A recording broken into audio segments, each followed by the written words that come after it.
আমার ভাঙা ঘরে ভাঙা চালা ভাঙা বেড়ার ফাঁকে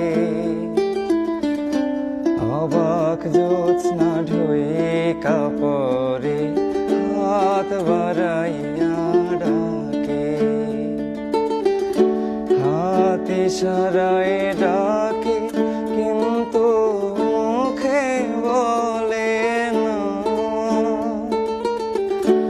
আমার কাছে